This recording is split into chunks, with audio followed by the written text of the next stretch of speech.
L'agenda me dit que l'année repart de plus belle et que je pense que nous tous, nous sommes bien, bien chargés et notre actualité n'est malheureusement pas encore actualité de vacances permanentes. Mais un jour, ça viendra. Alors aujourd'hui, le texte que je propose se trouve dans Marc 8 et il est un texte qu'on appelle en général le le point de bascule de la mission de Jésus, de sa messianité, de ce qu'il va, de ce vers quoi il va irrémédiablement et il y va pour nous.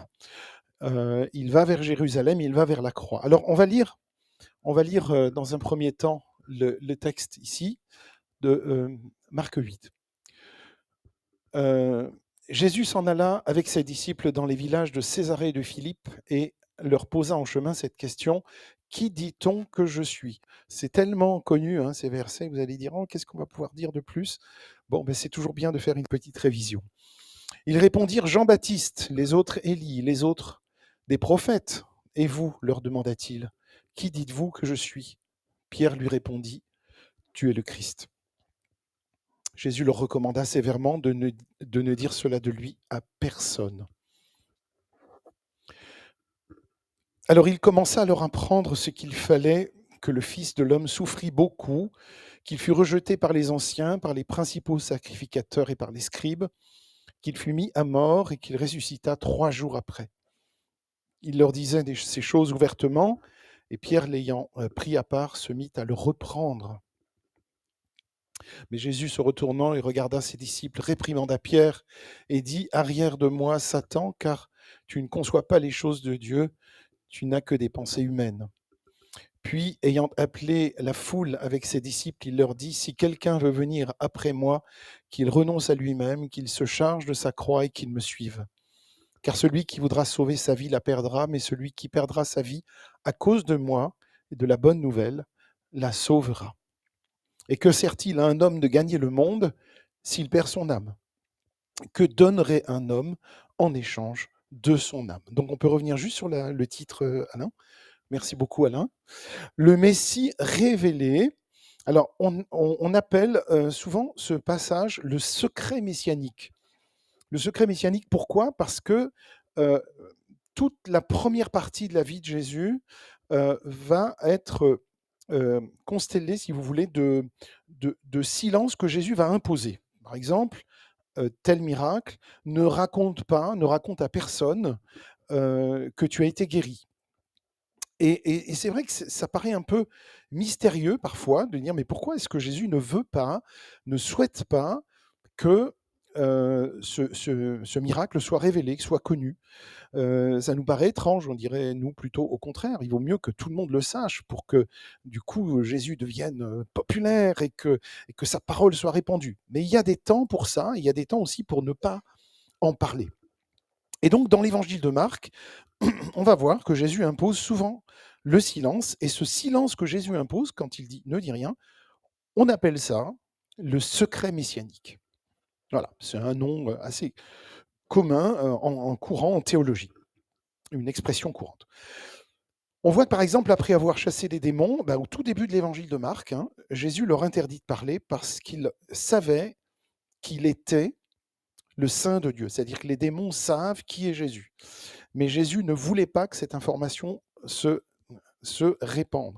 Les démons savent qui est Jésus. Les gens qui aussi, dont Jésus extirpait les démons, avaient conscience que Jésus était aussi le Saint de Dieu. On voit aussi un autre épisode, après que ses disciples ont reconnu pour la première fois que Jésus était le Christ, eh bien Jésus leur ordonne de n'en parler à personne. Dans Marc, on va voir ça, Marc 8. Que fait Jésus ici? On va voir qu'il cherche à préserver, dans un premier temps, préserver sa véritable identité, jusqu'à son entrée à Jérusalem, où là, il est acclamé comme roi, même si tout le monde n'a pas forcément saisi qui il était, mais en tout cas, on voit bien qu'il y a une progression et il y a un avant et un après. Et lorsqu'il entre justement sur un âne dans Jérusalem, que la foule l'acclame comme celui qui vient au nom du Seigneur, ben on voit bien que là, Jésus proclame le royaume de David. Et là, Jésus ne va pas leur demander de se taire. Il va les laisser exprimer cette réalité de celui qui vient au nom du Seigneur. Et donc, à ce moment-là, c'est à ce moment-là qu'il dévoile publiquement son identité. Et avant ce jour, il avait demandé à ceux qui l'avaient reconnu de rester silencieux. Mais en entrant dans Jérusalem, finalement, le secret messianique est levé, en fait. Il n'y a plus de secret. C'est un secret maintenant qui n'en est plus un et qui est du coup révélé aux yeux de tous. Et donc, le peuple peut enfin découvrir, tous ceux qui l'ont suivi, hein, peut enfin découvrir et comprendre, découvrir qui il est, comprendre le but de sa mission. Et là, je voulais vous parler de ce point de bascule, parce qu'il y a toute cette période avant son cheminement vers Jérusalem où Jésus se trouve. Alors, je n'ai pas pris de carte, mais vous visualisez un peu la carte d'Israël, et vous voyez tout le nord, la Galilée. Donc Jésus a beaucoup œuvré dans cette partie au nord, alors que Jérusalem est au sud. Et on va voir une progression entre cette partie qu'on pourrait appeler un petit peu le chemin, on pourrait donner comme titre le chemin verdoyant. C'est toute la période où il se passe beaucoup de choses, d'ailleurs très joyeuses, où Jésus guérit les malades, où les gens sont heureux, Jésus ouvre les yeux de l'aveugle. Enfin, il se passe beaucoup de choses dans cette première partie et qui correspond en fait à la partie nord de Jérusalem. Et plus Jésus va descendre vers le sud, plus le chemin va être dur, plus le chemin va être difficile. Plus il chemine vers Jérusalem, plus ça va être difficile. Je vous donne juste un exemple de cette première partie justement de sa vie. Alors, dans Marc, hein, parce que bon, les 4 évangiles enfin, divergent un peu sur certains points, mais globalement se ressemblent. Au tout début de Marc, au verset 34, chapitre 1, il guérit beaucoup de gens de toutes sortes de maladies et chasse beaucoup de démons. Ça veut dire qu'il y avait un gros travail à faire. Les gens étaient perdus, les gens étaient fatigués, ils ployaient sous le fardeau. En plus, un fardeau religieux en plus, qui leur était imposé par les scribes, les pharisiens. Et cette période, on pourrait la qualifier de période de miracle, d'émerveillement, tout le début du ministère de Jésus en Galilée. Il mangeait avec Zachée, il mangeait chez les gens, il allait, il y a les noces de Cana. Il se passe plein de choses, mais c'est vraiment, on pourrait presque dire festif, toute cette première partie de sa vie. Et le passage dans lequel Jésus interroge ses disciples, « Et vous, qui dites-vous que je suis ?» le verset 29, marque un tournant. Parce qu'à partir du moment où Jésus pose cette question, et d'ailleurs, imaginez que Jésus vous la pose à vous, nous la pose à nous personnellement. Ce serait étonnant. Jean-Yves, pour toi, si Jésus te pose la question, qui dis-tu que je suis? Qui suis-je pour toi? Ah ben oui, voilà, tu l'as lu. C'est un vrai tournant dans l'évangile de Marc. Et ce moment est situé dans la région de Césarée de Philippe. Césarée de Philippe, est-ce que ça vous dit quelque chose? Ça vous parle ou pas? Alors, c'est un endroit qui est très intéressant, mais pour plusieurs raisons. Alors, je vais juste en parler un peu. Mais donc justement, ce point de bascule se déroule là, à cet endroit-là, où le ministère de Jésus change complètement de cap, complètement de direction. On est au nord. On va aller vers le sud. Après cette question, Jésus va cheminer vers le sud. Pourquoi Césarée de Philippe est intéressant? Vous vous souvenez que je vous avais parlé un jour dans un message du dieu Pan avec sa flûte. Vous voyez qui je veux dire? Eh bien, Césarée de Philippe, c'est le lieu d'adoration par excellence du dieu Pan. Il y avait plein de cavités dans les roches qui étaient des cavités qui servaient à accueillir les dieux que l'on avait sculptés et que l'on mettait. Il y en a beaucoup. Vous voyez sur les photos, c'est très intéressant. Mais il y a une autre caractéristique très intéressante de Césarée de Philippe. Pourquoi est-ce qu'il y a à cet endroit-là le dieu Pan? Pourquoi est-ce qu'il y a précisément à cet endroit-là un immense amphithéâtre construit par Hérode de Antipas, je crois, qui là, ça donnait à toutes sortes de spectacles. Pourquoi à cet endroit-là? Eh bien, c'est très intéressant de découvrir que c'est un endroit où il y a beaucoup d'eau. En fait, c'est au pied du mont Hermon où l'eau coule en abondance, une eau délicieuse, une eau parfaite. Et quand il y a de l'eau, vous le savez, les gens viennent. Il y a la vie. Mais du coup, tout le monde vient. Et on vient pour s'installer, on vient pour cultiver, on vient pour, bien sûr, pour boire, pour se laver, parce qu'il y a de l'eau. Et donc, ça attire énormément de monde. Et ça attire aussi, forcément, ça attire du bon, mais ça attire aussi du très, très mauvais. Et donc, si Jésus décide de révéler son identité à ce moment-là, c'est parce que, justement, il est dans un lieu mythique, reconnu comme étant un lieu de paganisme, un haut lieu de paganisme. C'est quand même intéressant. Et donc, Jésus est dans la Galilée, il prêche. C'est relativement facile.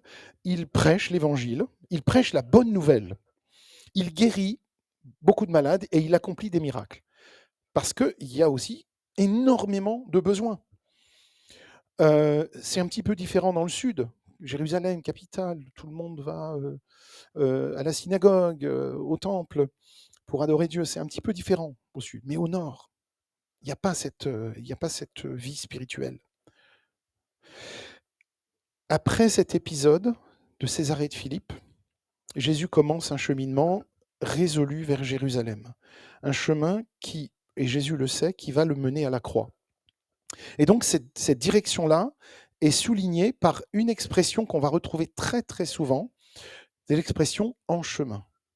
En chemin. Alors, j'ai pas dit en marche, hein, c'est en chemin.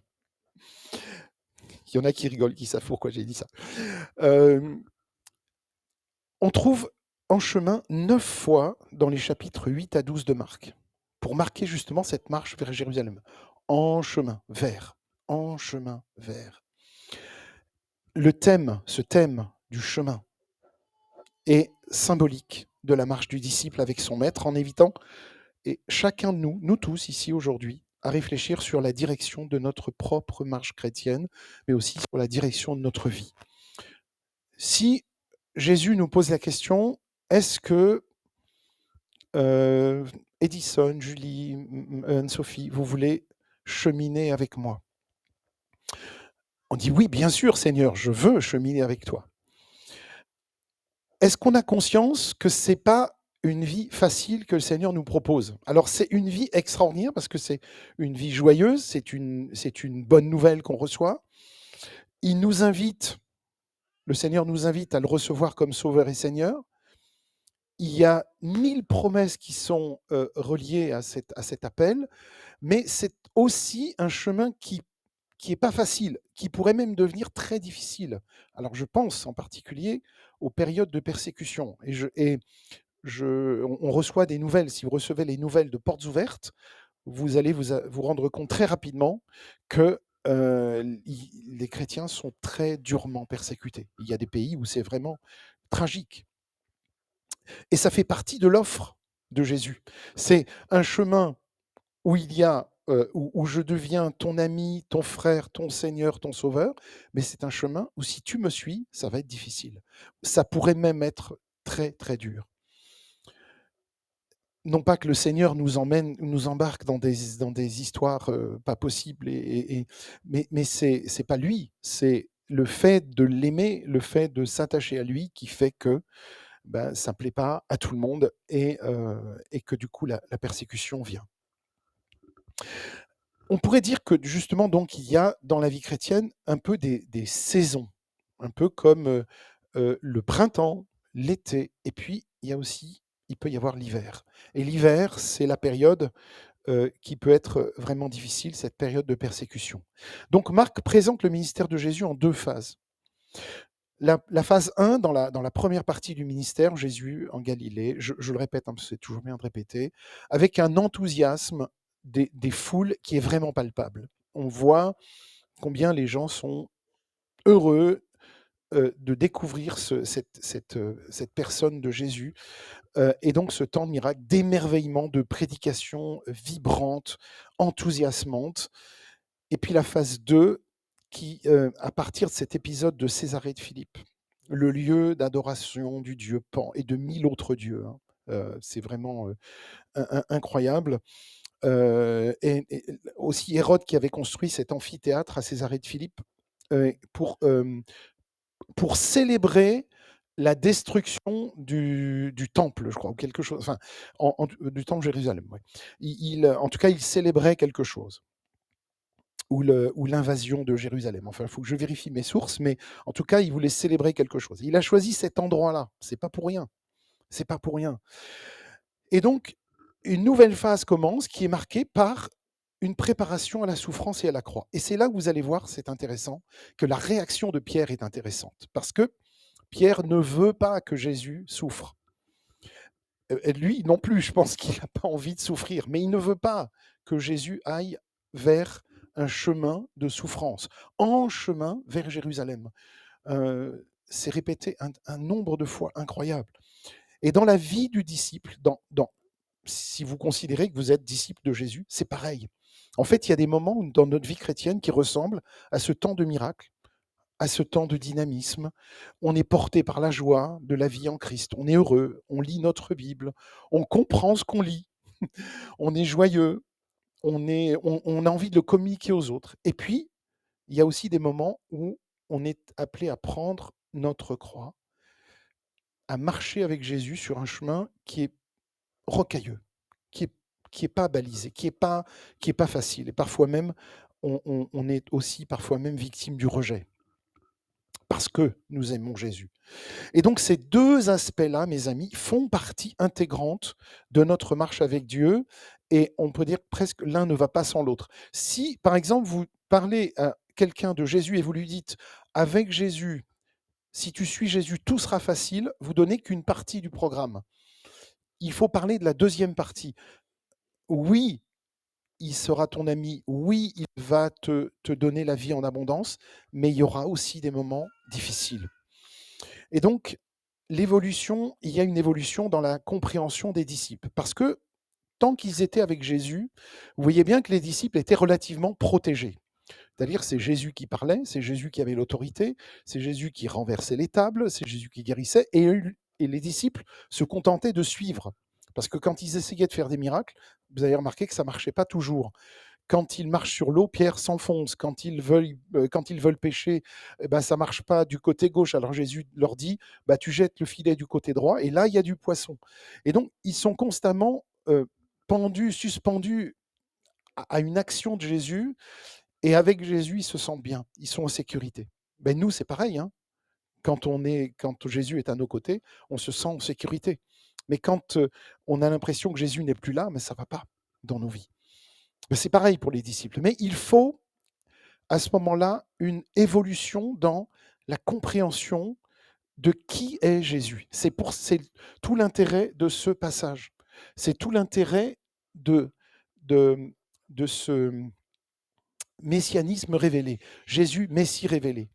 À quel moment nous avons compris que Jésus était ce qu'il dit qu'il est, c'est-à-dire le Christ. Et d'ailleurs, souvent, c'est même pas lui qui le dit, parce que lui, quand il parle de lui, il dit Fils de l'homme, le Fils de l'homme, mais ce sont les autres qui disent tu es le Christ. Et nous, dans notre confession, c'est ce que nous faisons aussi. Nous disons oui, Jésus, je crois que tu es le Christ. Je crois que c'est toi.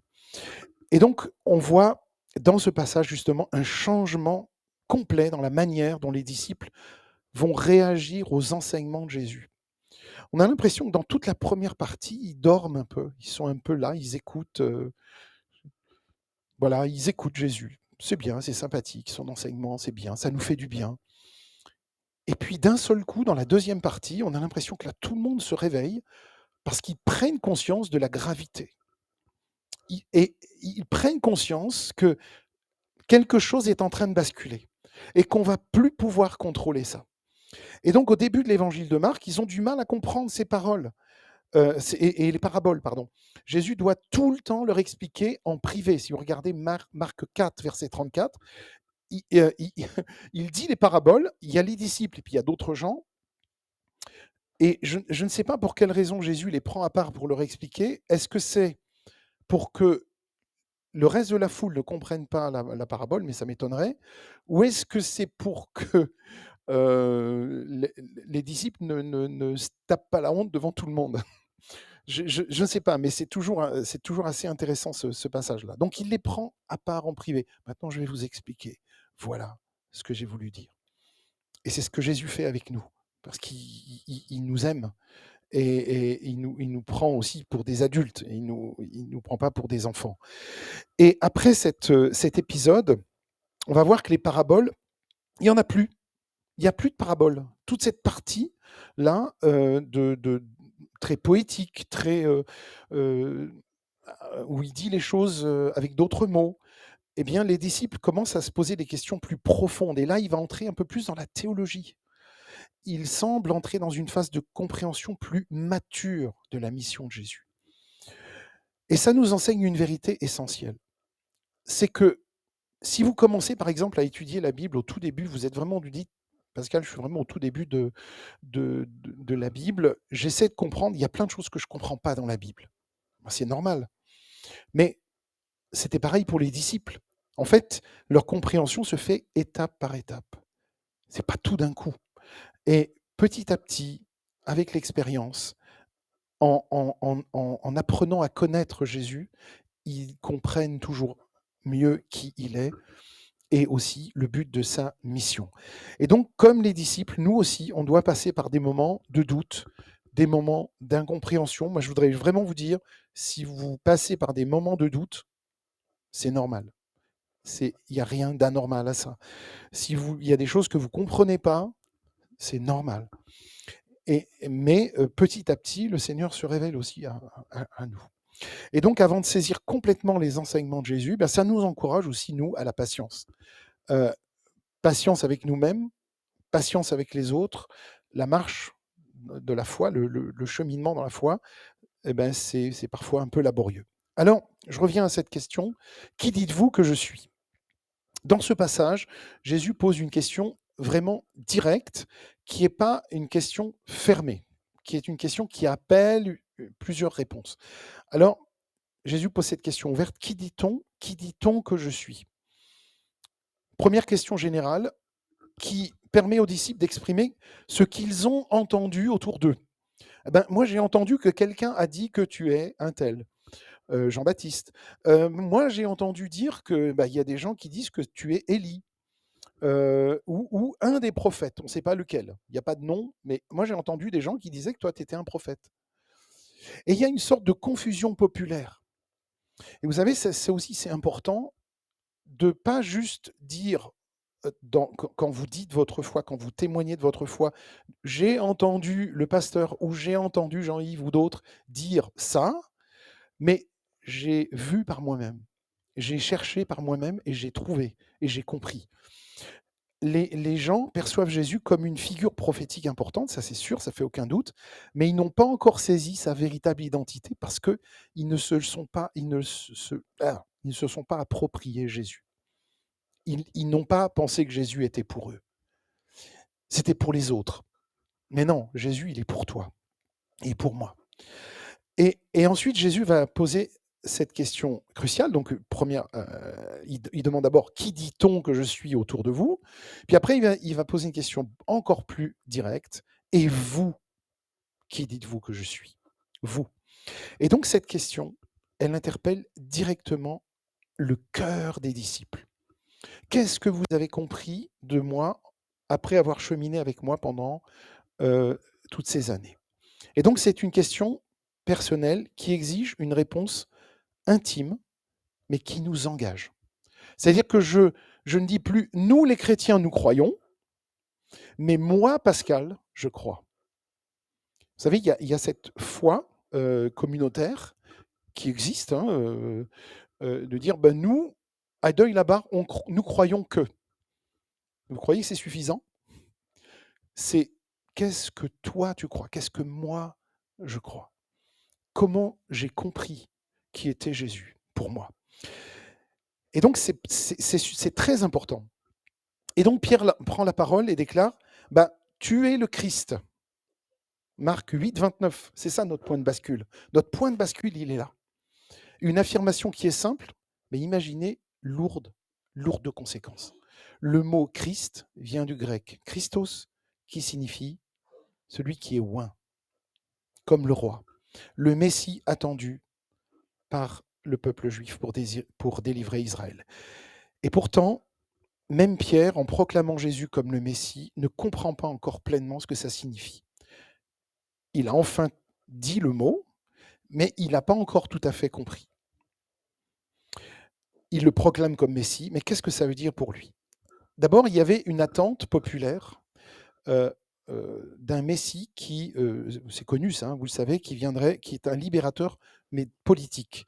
Un chef qui allait restaurer le royaume de David et qui allait chasser les Romains aussi. Les Romains sont restés très longtemps, hein, plusieurs siècles. Mais Jésus, c'est un Messie qui est complètement différent parce qu'il n'est pas venu pour régner par la force, mais pour sauver l'humanité entière par la croix, qui était le pire supplice de l'époque. Alors, je voudrais vous parler maintenant de l'incompréhension de Pierre et de l'annonce de la croix. Après cette confession de Pierre, Jésus commence à enseigner ses disciples que le Fils de l'homme doit souffrir beaucoup, être rejeté par les anciens, les principaux sacrificateurs, être mis à mort et ressusciter quand même 3 jours après. Donc il annonce tout le parcours. Il annonce tout dans Matthieu 8, 31.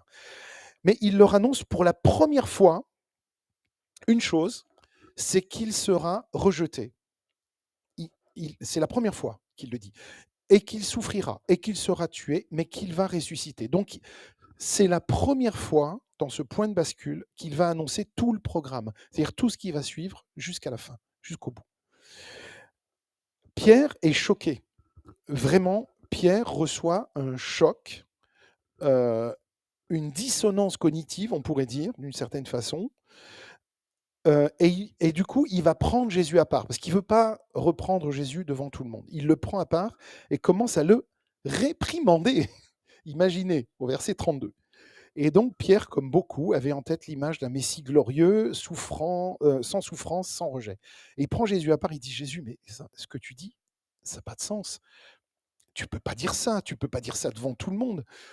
Tu n'es pas ce Jésus-là. Moi, je pensais que tu n'allais pas souffrir, je pensais que tu allais recevoir la couronne de gloire». Et il reprend Jésus en privé. Imaginez un peu. La réponse de Jésus, alors, elle est terrible. Elle est terrible. Arrière de moi, Satan, car tes pensées ne sont pas celles de Dieu, mais celles des hommes. Vous vous rendez compte?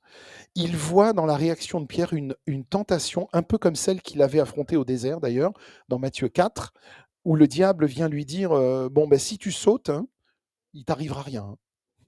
Tu peux sauter. Et donc Pierre, en voulant écarter Jésus de la croix, sans le savoir, il est en train de faire quoi? Il est en train de reformuler l'offre que Satan avait faite à Jésus dans la tentation, la gloire sans la souffrance, la couronne sans que ce soit pénible. Eh bien non, c'est pas comme ça que ça marche. Et cette leçon, mes amis, nous rappelle que, en tant que disciples aussi, nous sommes souvent tentés de fuir la souffrance, de chercher des solutions rapides, des chemins plus faciles, des chemins faciles. C'est-à-dire, je veux bien te suivre si c'est facile. Moi, je vais prendre l'autoroute, hein. Ça sera plus simple. Mais le chemin de Jésus passe par la croix. Dommage pour nous. Ça passe par la croix, ça passe par quelque chose de difficile. Et il nous invite à le suivre dans les moments, même dans les moments difficiles. Et on aurait pu dire, Seigneur, écoute, toi, tu peux y aller, mais nous, si tu peux nous éviter ça, ce serait aussi bien. Et il dit, non, non, non, non, suivez-moi. Toi, suis-moi. Toi, suis-moi. Vous vous rendez compte? Nous, on aurait tendance à dire comme Pierre, non, non, non, non, non, ça ne peut pas t'arriver. Tu vas entrer dans la gloire et il n'y aura pas de la croix. Il n'y aura pas la croix, il n'y aura pas tout ça. Il n'y aura pas toute cette souffrance inutile, Seigneur. Ça ne sert à rien de souffrir. Pourquoi est-ce que tu souffrirais? Alors, j'en arrive à la fin. Parce qu'il y a un appel dans ce texte que nous avons lu un appel à porter sa croix. Vous savez que ça aussi, c'est une expression populaire, vous l'avez souvent entendue. Je pense que nos parents ont dû le dire aussi, nous le dire quand on était enfant. Il faut porter sa croix. Bon. Et puis, on se dit, mais bon, ça, la vie, il y a des moments difficiles dans la vie, et puis quelqu'un va nous dire, bah oui, bah, il faut porter sa croix, que la vie est une croix, la vie est difficile. Si quelqu'un veut venir après moi, qu'il renonce à lui-même, qu'il prenne sa croix et qu'il me suive. Qu'est-ce que ça veut dire? Seigneur, c'est pas toi qui as porté la croix, et pourquoi moi est-ce que j'ai besoin de porter une croix? Qu'est-ce que ça veut dire pour moi, en fait, porter la croix? Bah, ça veut dire simplement que suivre Jésus, c'est pas simplement reconnaître qu'il est le Christ, comme Pierre l'a fait, c'est aussi accepter de marcher sur le chemin de la croix. À l'époque, la croix, il y en a plus aujourd'hui, hein, mais la croix était un symbole de torture et d'humiliation. Alors là, vous êtes en train de vous dire: «Qu'est-ce que je raconte? Est-ce que je suis en train de dire que la vie chrétienne est un chemin de torture et d'humiliation?» Non, pas du tout. Bien au contraire. C'est un chemin de vie, de joie, de paix. Mais si un jour,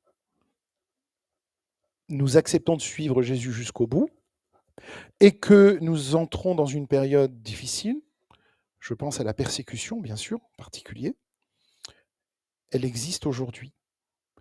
Eh bien, un jour peut-être, on pourrait passer par ce chemin-là. Je ne le souhaite pas, je ne le souhaite pas du tout, parce que je n'ai pas du tout envie d'y passer. Mais combien de millions de nos frères et de nos sœurs en Christ sont persécutés dans le monde aujourd'hui? Beaucoup. Aujourd'hui encore, prendre sa croix signifie, en fait, renoncer à soi-même, abandonner son ego, accepter de marcher avec Jésus même lorsque ça implique des sacrifices. Je pense par exemple à un domaine particulier. Quand Jésus nous donne, tout un tas de conseils, parfois même d'ordres, hein, d'injonctions, il y en a un en particulier qui se trouve dans la prière sacerdotale.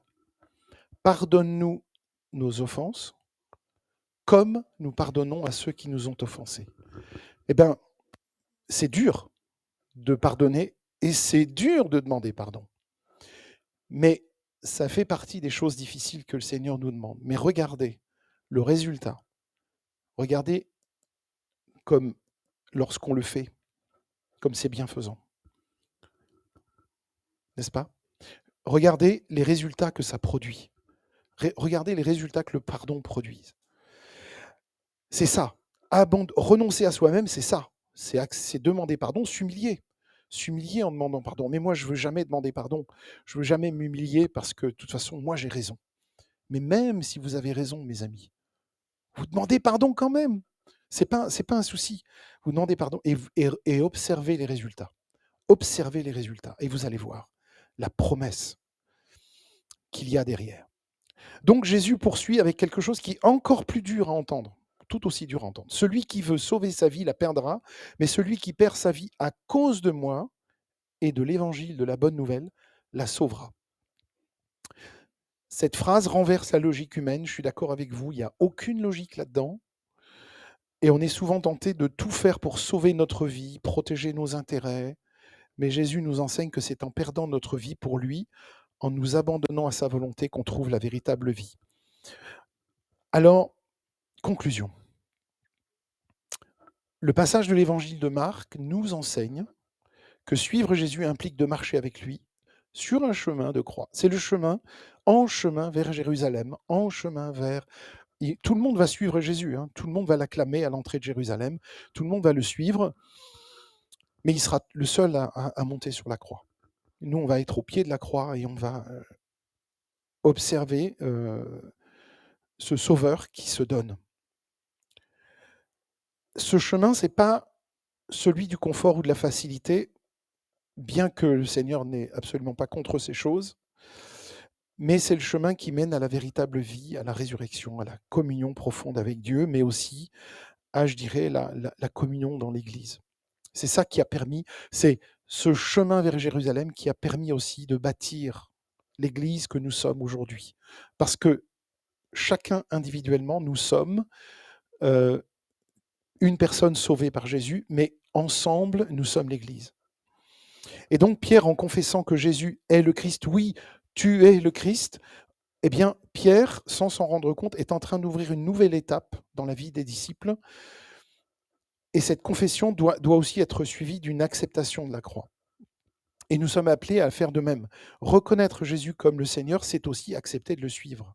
Si je dis oui Seigneur, je te reconnais comme Seigneur et comme Sauveur, et que je m'assois et que je le laisse aller tout seul, il ne va pas se passer grand-chose. Mais même dans les moments de sacrifice ou de souffrance, je le suis aussi. Je continue de confesser qu'il est Seigneur et Sauveur. Et cette confession est suivie justement d'acceptation de la croix.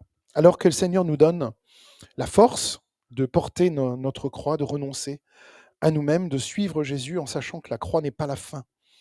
La croix n'est pas la fin, elle n'est que le début. Et, je repose cette même question que Jésus posait à Pierre. Et vous, leur demanda-t-il, qui dites-vous que je suis? Pierre lui répondit, tu es le Christ. Ce point de bascule, c'est ce moment précis où tout change. C'est ce moment précis où tout s'éclaircit. C'est ce moment où j'arrive à prononcer la même confession que celle de Pierre. Ce point de bascule, c'est le moment où Jésus n'est plus juste un personnage de l'histoire, ce qui est déjà très bien, mais qui devient un ami. C'est le moment où Jésus devient mon Seigneur et mon Sauveur. Et le point de bascule, c'est ce moment où Jésus devient proche, où tout devient possible avec lui dans ma vie. Ce pardon et cette réconciliation avec Dieu, mais aussi les uns avec les autres. Amen. C'est son miracle. C'est son miracle. Et vous savez, on le voit ici. Quand Jésus nous propose quelque chose, ça marche. Ça ne peut pas ne pas marcher. Pour plein de raisons. Bref, on pourrait en reparler. Mais quand on suit Jésus, ça marche. Ça fonctionne. Parce que c'est fait pour. C'est fait pour marcher. C'est fait pour fonctionner. Donc, suivons le Seigneur. C'est un chemin qui peut être parfois difficile, mais c'est un chemin glorieux, joyeux et qui nous remplit d'espérance. Amen. Je vous invite à prier un moment et puis simplement de confier à nouveau notre vie au Seigneur. Voilà, tout simplement, de lui confier à nouveau notre vie. Et le Seigneur nous appelle, nous, individuellement, moi Pascal, mais chacun de vous ce matin. Merci à toi, Seigneur, de prendre soin de tes enfants. Merci à toi, Seigneur, de nous révéler qui tu es, de nous révéler dans ce chapitre 8 de Marc aussi qui tu es. Oui, Seigneur, tu es le Christ. Oui, Seigneur, tu es un ami, un frère, mais tu es aussi un Seigneur et un Sauveur. Et Seigneur, ce matin, à nouveau, nous venons à tes pieds. Nous venons au pied de la croix pour contempler ce Sauveur merveilleux que tu es.